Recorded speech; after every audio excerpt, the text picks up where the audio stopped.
எல்லா வேலைகளும் கத்துக்கணும், எல்லா வேலையும் தெரிஞ்சுக்கணும் அப்படின்றதுக்காக எடுத்த உடனே வந்து சினிமானா என்னன்ற தேடுற அந்த ஒரு பயணத்துல இருக்காரு. மதுரையிலேருந்து இங்க சென்னைக்கு வராரு. வந்த உடனே அவங்களுக்கு தெரிஞ்சவங்க ஃப்ரெண்ட்ஸ் கிட்டலாம் பேசி, நம்ம வரும்பொழுது ஒரு இடம் ரெடியா இருக்கணுன்றதுக்காக ஒரு ரூம மட்டும் ரெடி பண்ணிடுறாரு.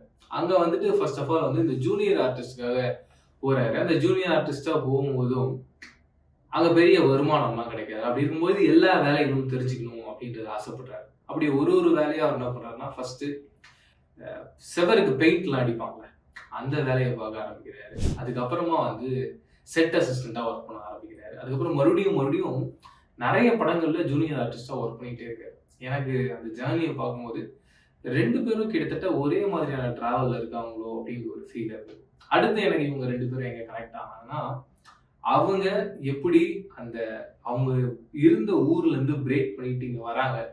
வந்ததுக்கு அப்புறமாவும் அந்த ஸ்ட்ரகிள் எவ்வளவுதான் அவங்கள போட்டு வாட்டி வதக்குனாலும், மறுபடியும் போகாம சினிமா அவங்கள எப்படி புடிச்சு வச்சுது அப்படின்ற அந்த பாயிண்ட். என்னன்னா சூப்பர் ஸ்டார் ஒரு இடத்துல சொல்லியிருப்பாரு, நான் அங்க காலேஜ் படிக்கணும் அப்படின்னு தான் சொல்லிட்டு படிச்சுட்டு இருந்தேன். பட் ஒரு கட்டத்துக்கு மேல எனக்கு படிப்பு வரல. எனக்கு எக்ஸாம்க்காக காசு குடுத்துருந்தாங்க. அந்த காச எடுத்துக்கிட்டு தான் நான் வந்து சென்னைக்கு வந்திருந்தேன். அங்க நான் வந்து நெறைய விஷயங்கள் கத்துக்க ஆரம்பிச்சேன். அண்ட் சினிமாவ நோக்கி ஓட ஆரம்பிச்சேன். ஒரு கட்டத்துக்கு மேல என்கிட்ட இருக்க எல்லா காசும் தீர்ந்து போயிடுச்சு.